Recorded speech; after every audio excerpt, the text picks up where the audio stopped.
For this final presentation, I'd like to take a quick look at a phenomenon called heuristics.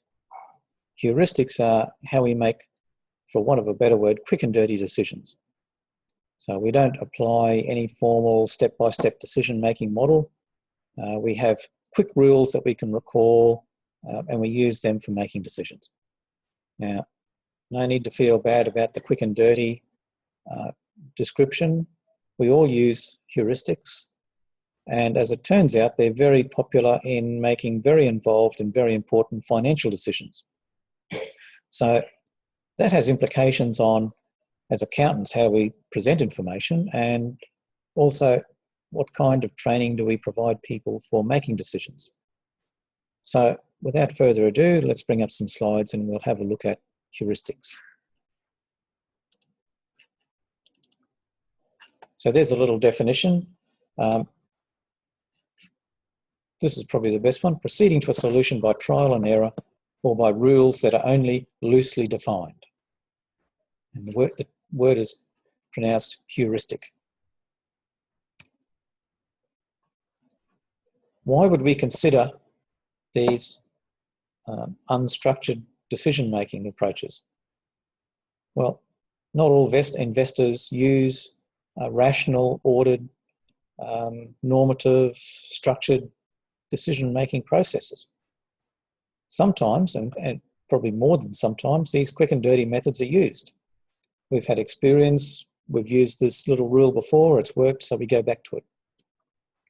Research suggests that that decisions made using these methods can be just as effective as outcomes from ordered and rational decisions.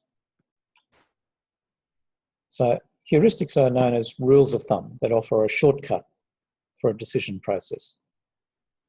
Each person has his own heuristics, but psychologists, beavering away and surveying lots of people, have worked out that they tend to group into three broad groups of heuristics, and it's quite useful that we know what those groupings are.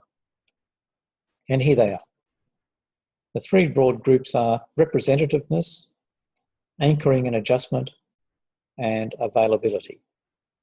And what those mean, representative heuristics mean that we assess the likelihood of an item belonging in a category due to its similarity or representativeness to other items in categories. For example, we might judge a company harshly for reporting a loss because we've had bad experiences with companies reporting losses before.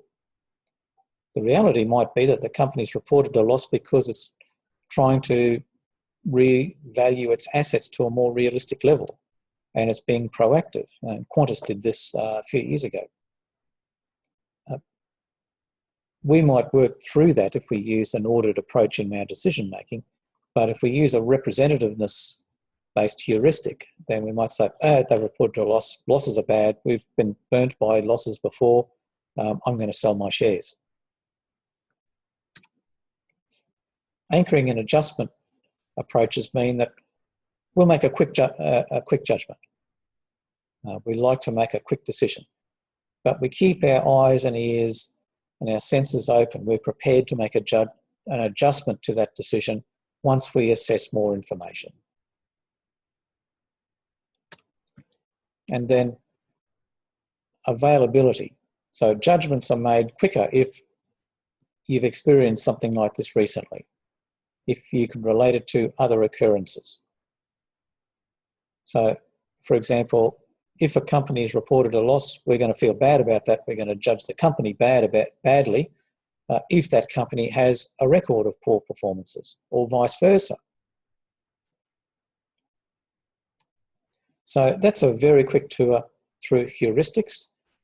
Heuristics are a thing. They're important. The fact that they're unstructured and somewhat uneducated doesn't mean that they're not useful, and they're certainly used.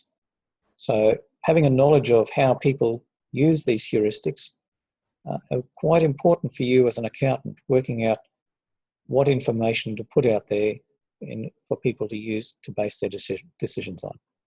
Okay, and that's the end of my presentation for this module. Thank you very much. Goodbye.